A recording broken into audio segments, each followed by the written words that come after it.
Introduction. Where the vision is 1 year, cultivate flowers. Where the vision is 10 years, cultivate trees. Where the vision is eternity, cultivate people. In a business world, a person is considered to be successful if he is making more profit.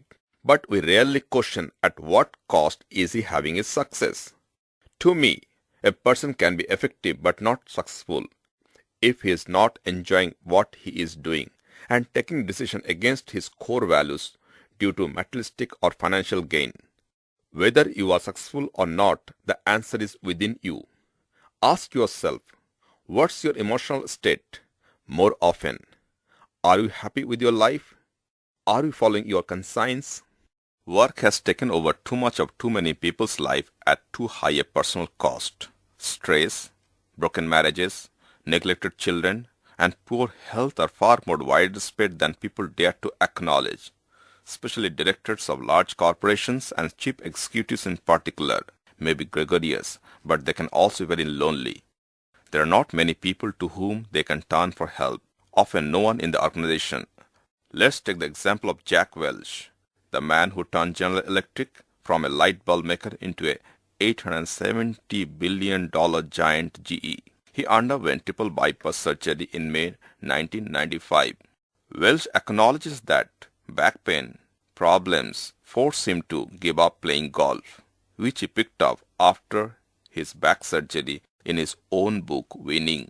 If you could tell me how to fix it, I'd be happy man, he said of his split from wife Jane.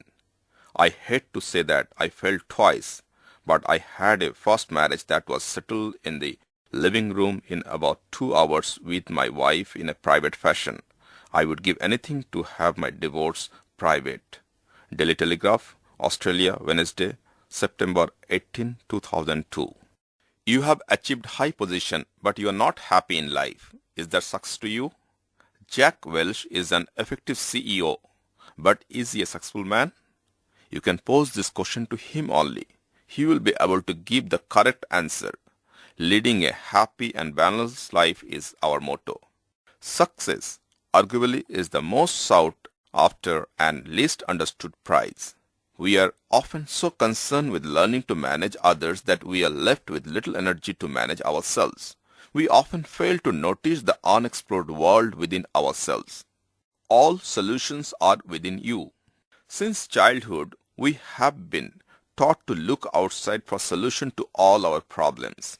We study everything, but we don't study about ourselves. Even scientists also do research to make our life easier and lead a happier life. We are also getting some benefit out of it. For example, to travel from one place to another place, we have invented car, train, aircraft, etc. To overcome heat, we have invented fans, coolers, and air conditioners.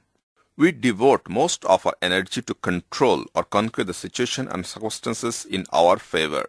Same way, when we are not happy, we try to find out the reasons for our unhappiness. Once we find the reasons, we strive hard to overcome those challenges. If we can win over the situation, circumstances, or persons, we feel happy.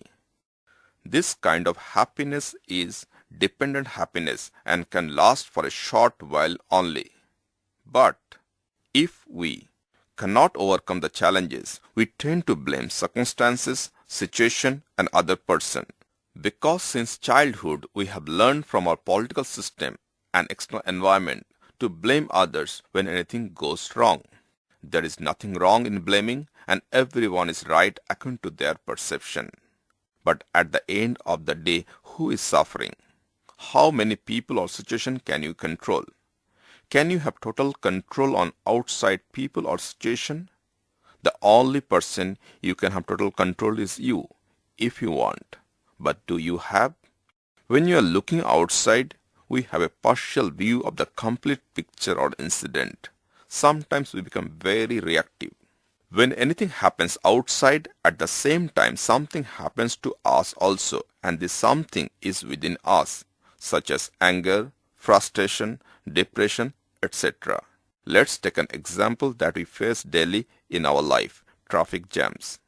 You want to reach your destination in time but got stuck in a traffic jam. Most of us feel frustrated and angry as we are not able to reach in time. It's the truth that you cannot be in time to your office. Suppose you have to make a presentation when you reach your office. Will you be able to make a good presentation? You will be carrying all the anger and frustration with you. It's going to affect your presentation. Instead of being reactive, can you be an observant? That's under your control. You can observe what's happening in you and around you at the traffic signal. You can call your office to let them know that you will be late. You can observe the situation and other people around you, how they are reacting to the situation.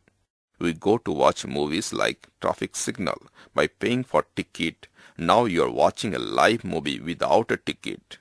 Traffic Signal is a Bollywood Hindi movie directed by Madhur Bhandarkar. Next time when you get stuck in a traffic signal, if you can practice what is mentioned above, you have already got more than enough values of this book. Can you be more observant than reactive from today?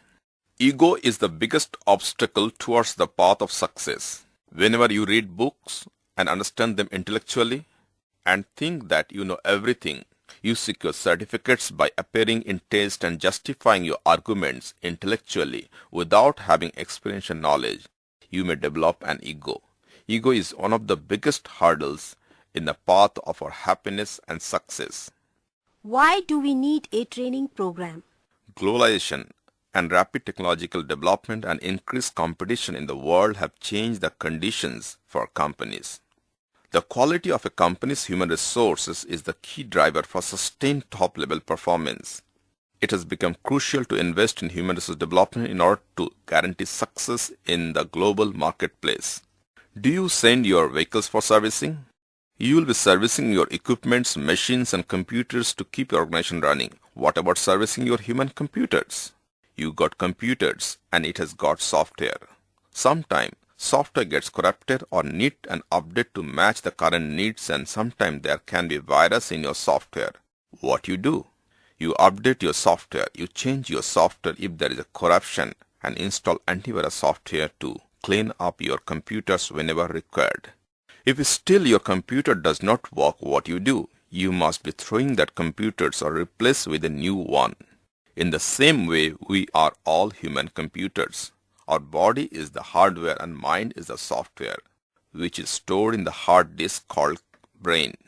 We can't touch software. We can work with software in conjunction with hardware such as monitor and CPU.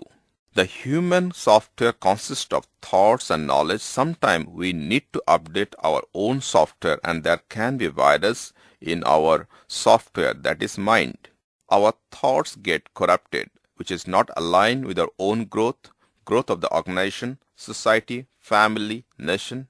Now, how do you service your human computers, including yourself? When you're dealing with computers and machines, you press right button, you get right answer. But when you're dealing with human computer, it has got emotion. You first need to deal with the emotion of the individuals.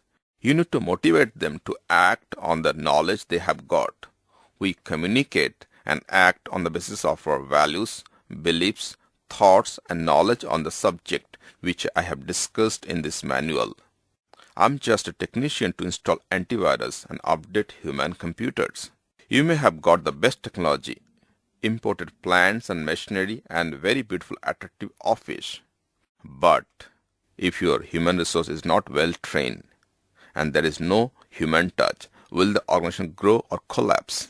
Research shows the growth of your organization depends 20% on the skills and 80% on the attitude of your human resource. This training manual has been designed keeping in mind the needs of the present fast-changing corporate scenario. Anyone interested in training and development of human resource can use this manual to enhance his skill. In this manual, I have discussed the issues that we face daily in our office as well as at our home, and how we can deal with those situations in a better way. To understand yourself in a better way, you have different exercises as an experiential learning. This manual will help you to become better communicator, negotiator, decision maker, and a leader. It will enrich your interpersonal skills in personal and professional level by putting into practice, you will be able to deal with your own stress to lead a successful and happy life. I assure you that you will be closer to what you desire by taking up this opportunity. Once you have gone through the manual and completed all the exercise, you will be a different person. You will be a happy and successful person. Does the organization have a say in our personal life? Personal and professional life are opposite sides of the same coin. You cannot compartmentalize your personal and professional life. Both are integral parts of your life. What you do or what happens in your life in between 9 a.m. to 6 p.m. has got impact on 6 p.m. to 9 a.m. and vice versa. If you are not happy with your relationship at home with your children and spouse, you will not feel like coming back to your home after office hours. You may go for alcohol, gambling, or other places.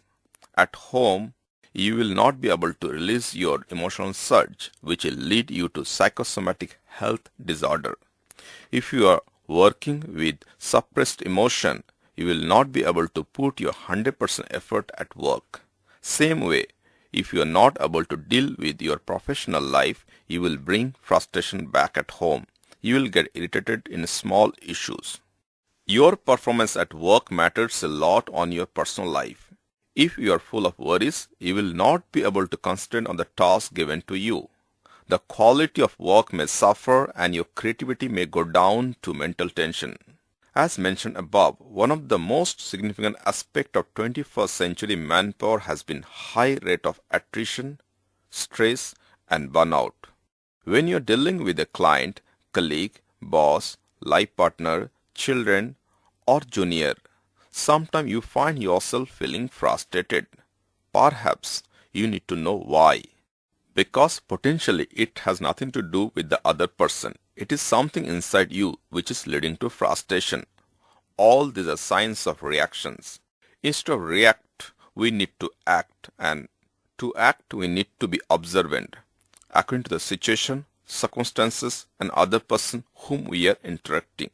And understanding of yourself alone can help you to deal with other people and circumstances in a better way. Everyone wants to improve, but most of us are not clear how to proceed. Growing, learning, and expanding ourselves as human are main drive in our life. The master key to your growth is awareness about yourself. We study everything, but we don't study about ourselves. The program is to create an awareness of the imbalance that exists in us and helping participants to find the way that will benefit their professional and personal life as opposed to struggling to survive by avoiding. Once you know yourself well, you can deal with others in a better way. If you can deal with the situation and people in a better way, you start enjoying your life rather than getting stressed.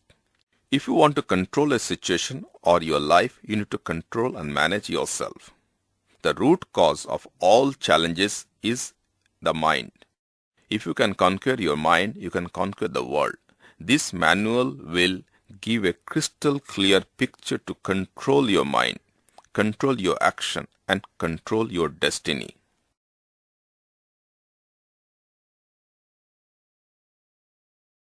Instruction to yourself.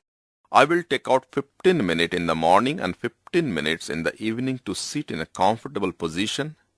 Then I will close down my eyes and observe my natural breath. Different thought will come. Let the thought come and let the thought go. As if I am the host and my thoughts are my guest. There are no bad thoughts or good thoughts. Every thought is a thought. I will be only observant. To avoid distraction, I will ask permission from people around me not to disturb for next 15 minutes and put a reminder alarm for 15 minutes. I avoid using the word meditation. The word meditation puts off some people. Some people think meditation is for some specific communities, but it's for everyone to understand oneself. There is no alternative effective methods known to me to know you by yourself.